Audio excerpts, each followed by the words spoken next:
Welcome to Fuel. Fuel stands for Finance, Unity, Empowerment, Legacy. Join Dr. Jackie, Dennis, and Mac as they continue their conversation in part 2 called Diversity. So I propose that we get a crystal ball. What a good idea. But so let's look at this crystal ball. I'm gonna ask some questions if I can remember them all. So here's the first question. Do you think taxes are going to go up or down? Do you think gas cars are going to be around forever? Do you think electric cars are going to take over? Do you think do you think that you have saved enough money to make it through a 3, 6, or a 12-month period where you were making no income? Do you own your job? How important is your degree if there's nowhere to work?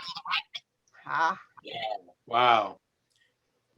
Why do we, okay, when you're pushing your children to things, do you always push them to college? Or you give them the option of a trade school? And I do have a really good example of that because I was in school for electrical engineering. I got recruited by a company that dealt in electrical engineering.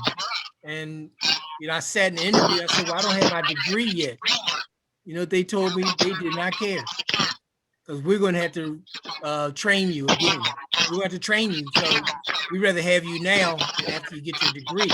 And I had never heard that before in my life.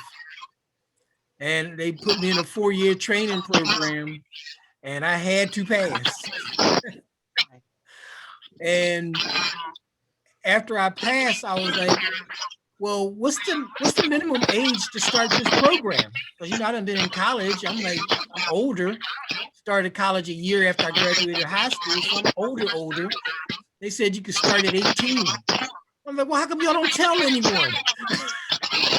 Because there are a lot of things out there. I was just talking to a friend of mine today who was worried about getting laid off.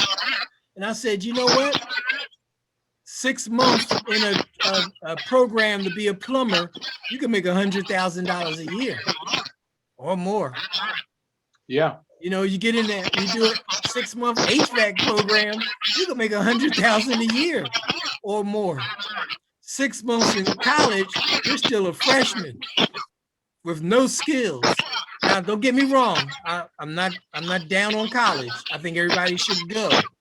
But I think you got to be realistic about your outcome because very few people get work in the degree that they receive. I have a lot of friends that got music degrees and they're not working in music.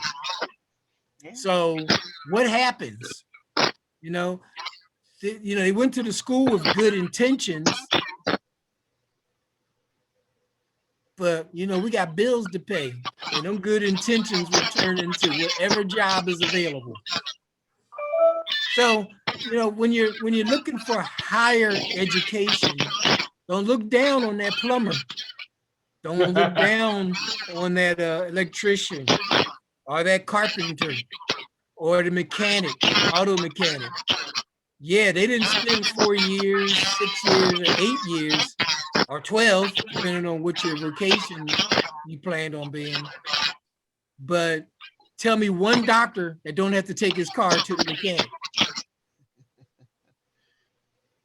Tell me one lawyer that don't have to call an electrician when something happens at his house.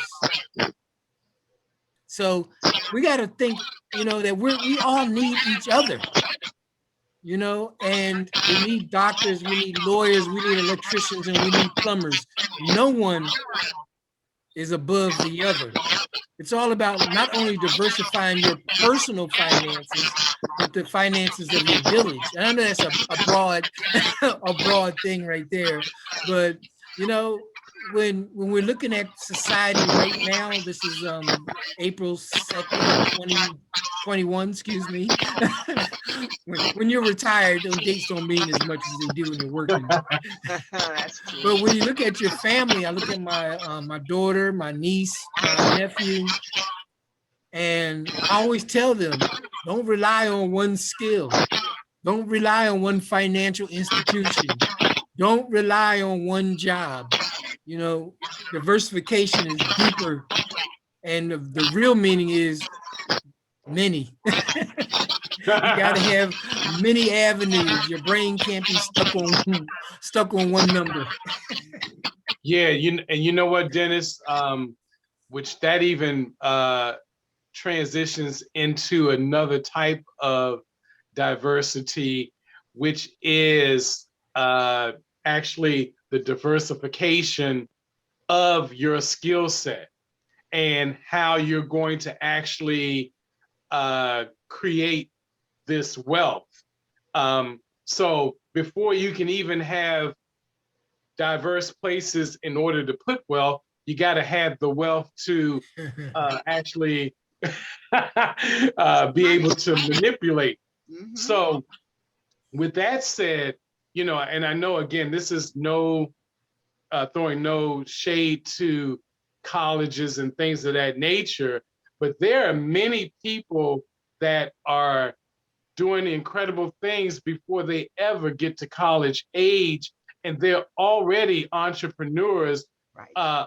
Many young people have mastered the social media platform, have become what they call influencers, and are making buku money, but they haven't figured out now how do I take the money that I'm making and diversify it.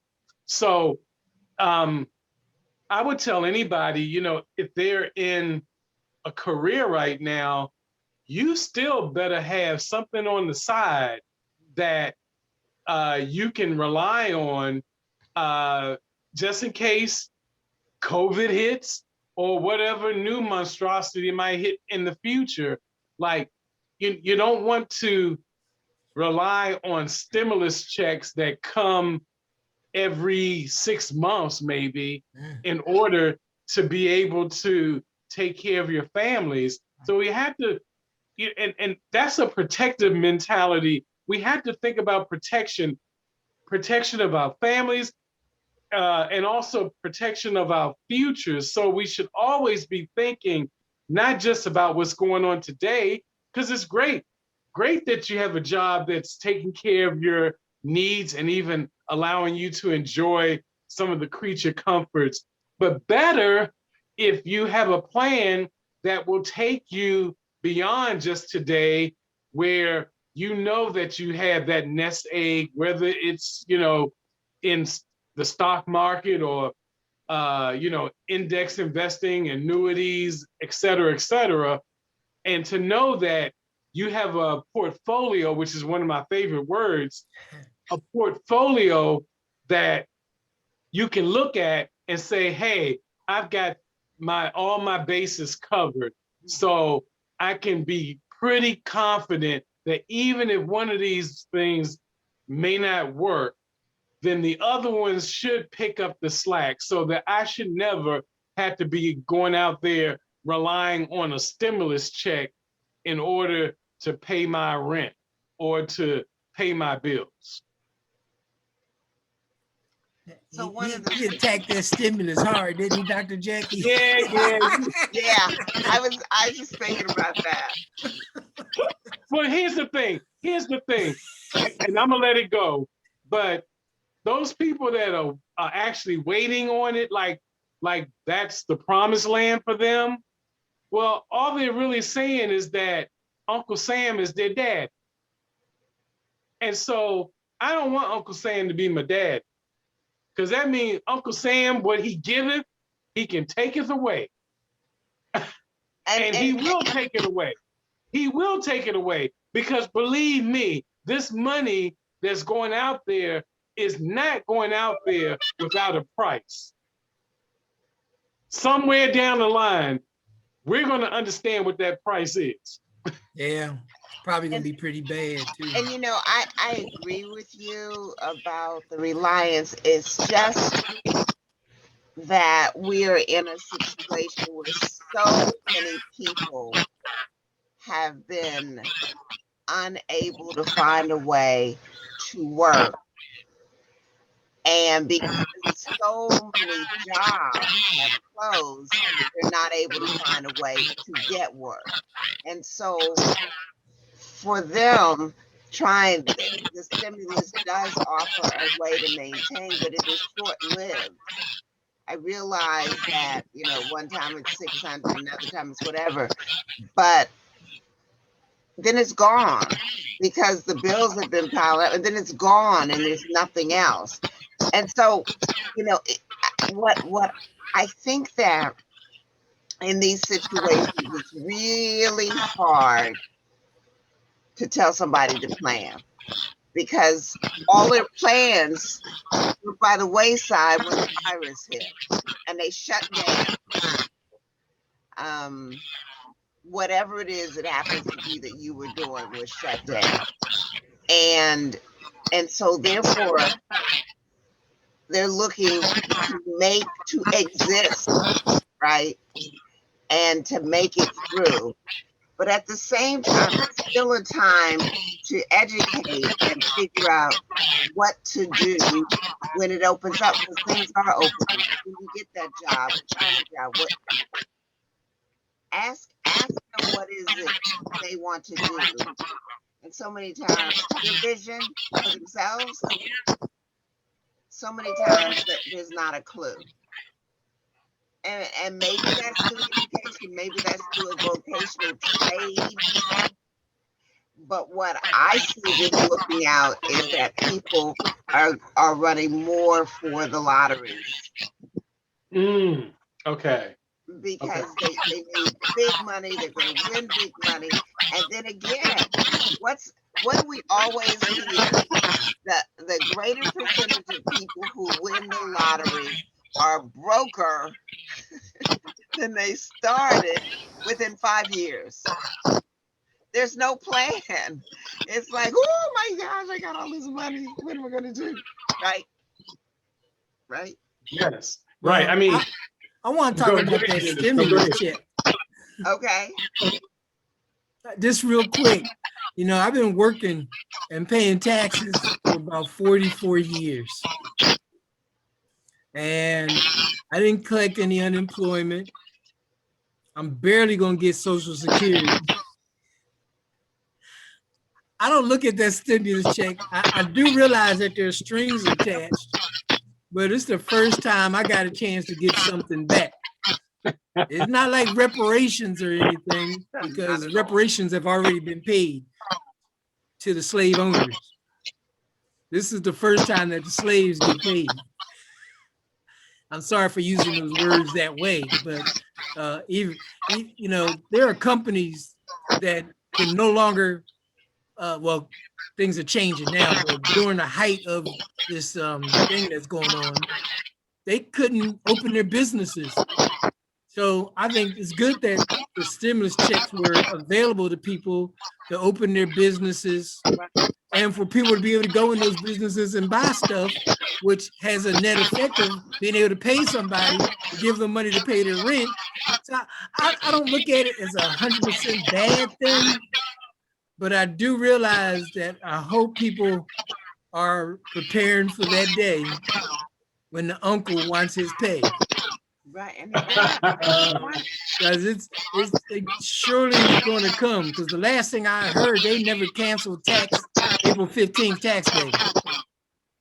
And pretty soon you got to write down, I got 4 stimulus checks, I got 5, whatever the amounts that they're giving out, that's going to have to go on your taxes.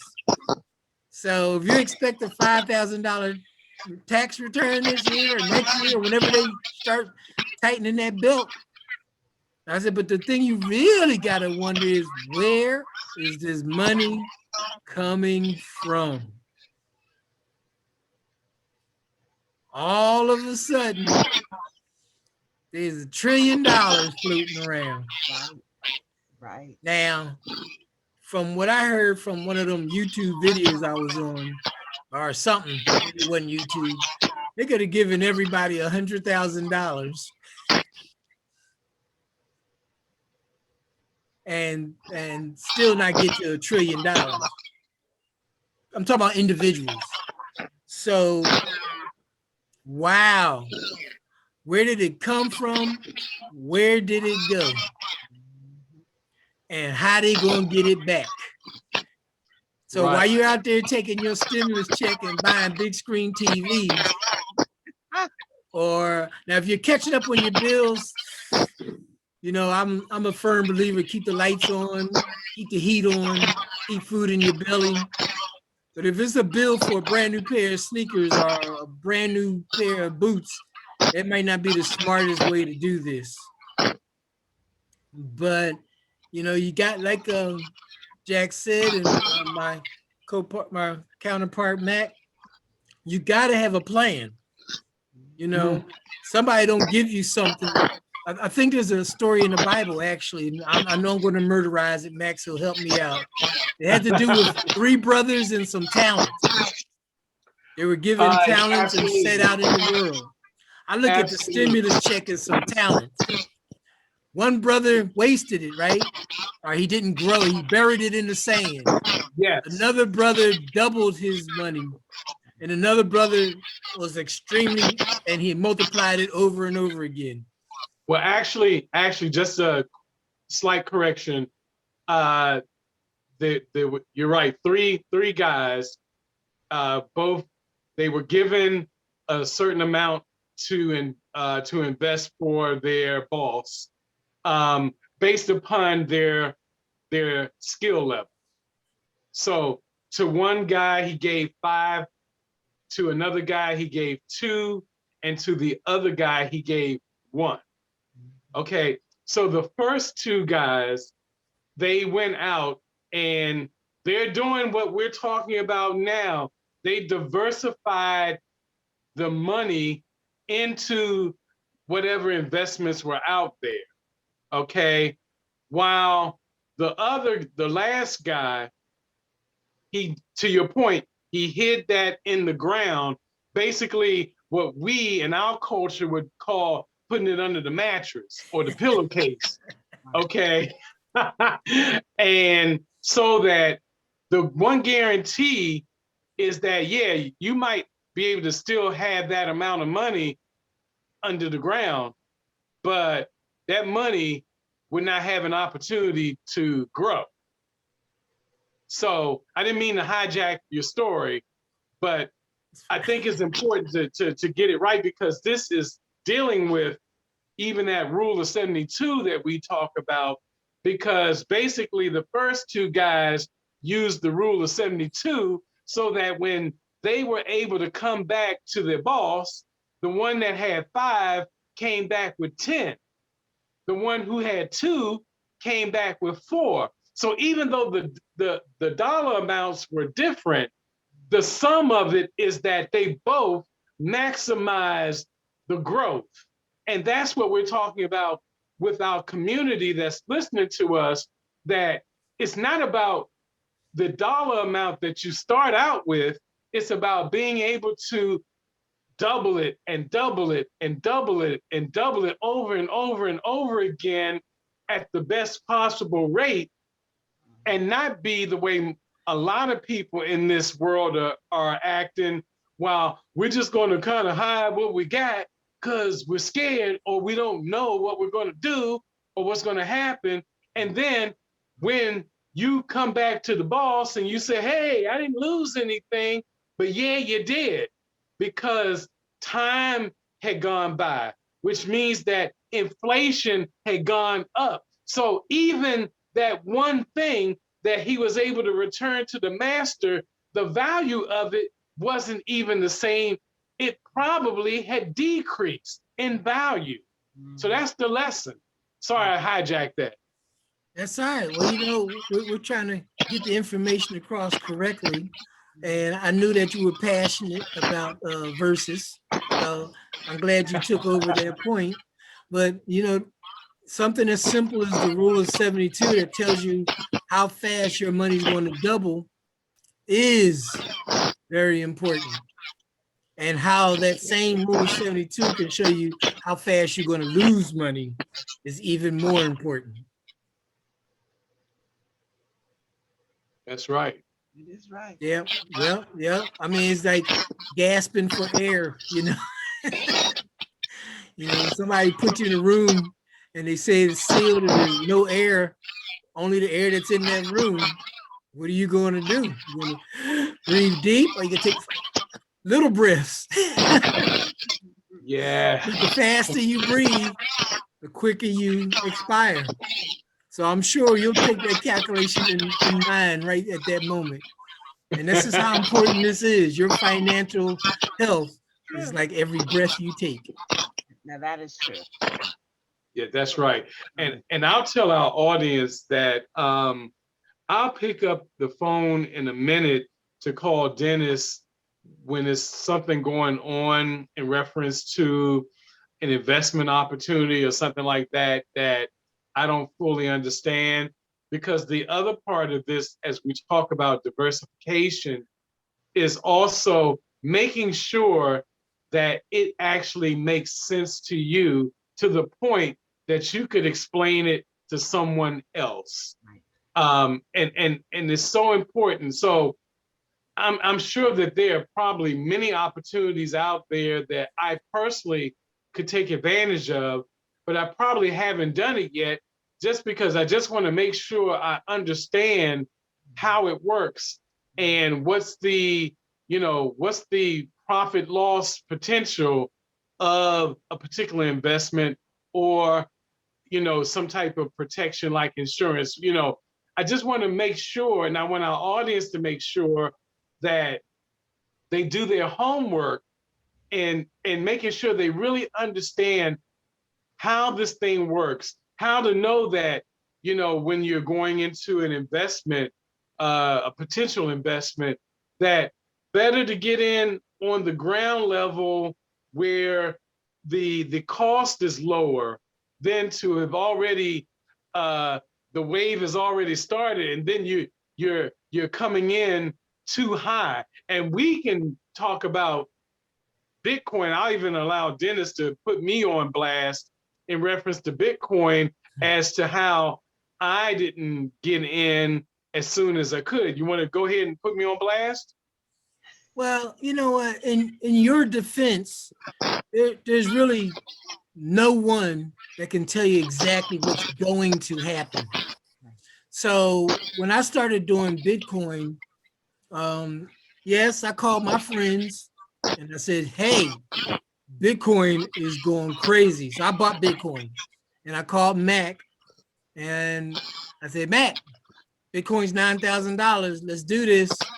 Mac said, I'm gonna do some research. I said, okay.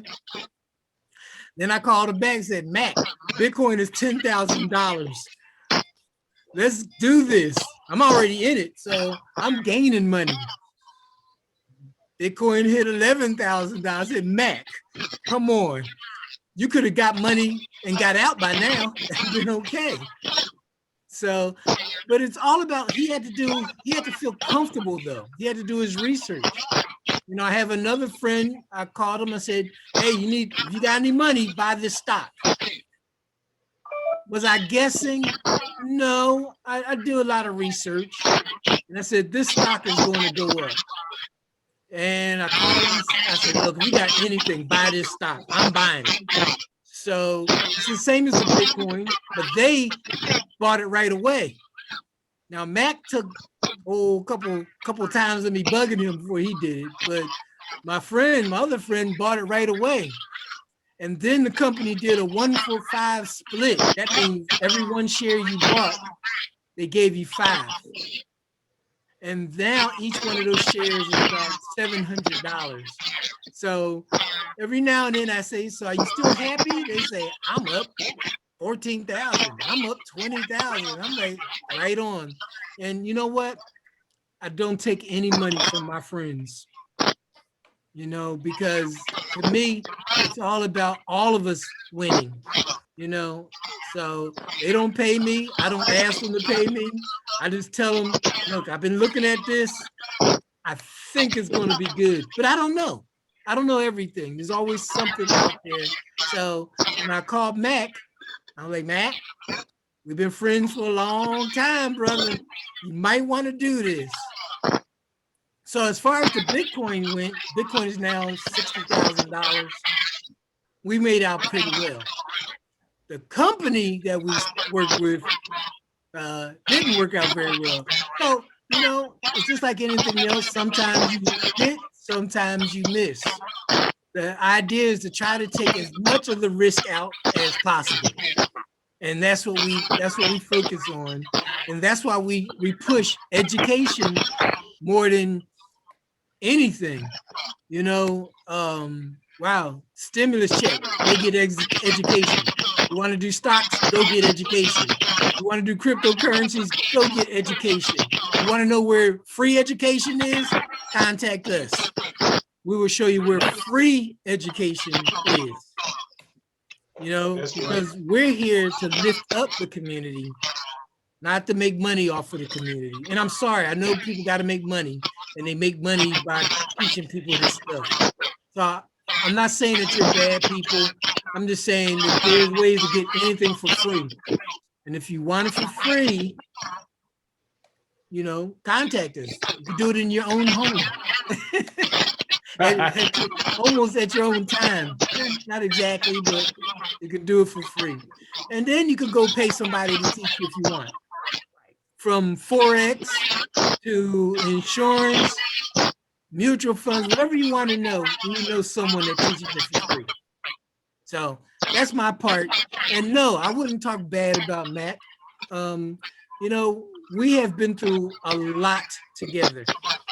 Most of it was not financial though. It was just because we were in the same place at the same time. We're both musicians, and Dr. Jackie, we're all musicians. So we met each other on a different plane, you know. But as we transitioned into adulthood, we became more aware of our financial responsibilities to, number one, our children, and then number two, our parents. Wow. You know, and how do you prepare for that? You know? Right. So, Right. you know, both of these people in this line, I want to thank them actually, because without them, I wouldn't really understand what you go through with your parents. You know, at different times, they went through things that I'm going through. And I see it and I understand it. And I realize that not only do you look out for yourself in this world, you know, you got to make sure your children are okay. And you got to make sure your parents are okay. I know I said that already, but, you know, it just seemed like a thought that needed to be said again. You know, if you don't take care, if you don't always look out for yourself, you look out for other people, your problems usually pretty much are smaller. We always had problems. You know, like someone once said, either getting into a problem, getting out of a problem, or you're living the free life, but you're getting ready to get into something. Or you're going through the problem. Or you're going through it. Thank you, Dr. Jackie. Yeah. Your fireplace is beautiful. Thank you. Absolutely. Absolutely. Dr. Jackie, you got the final word, I believe.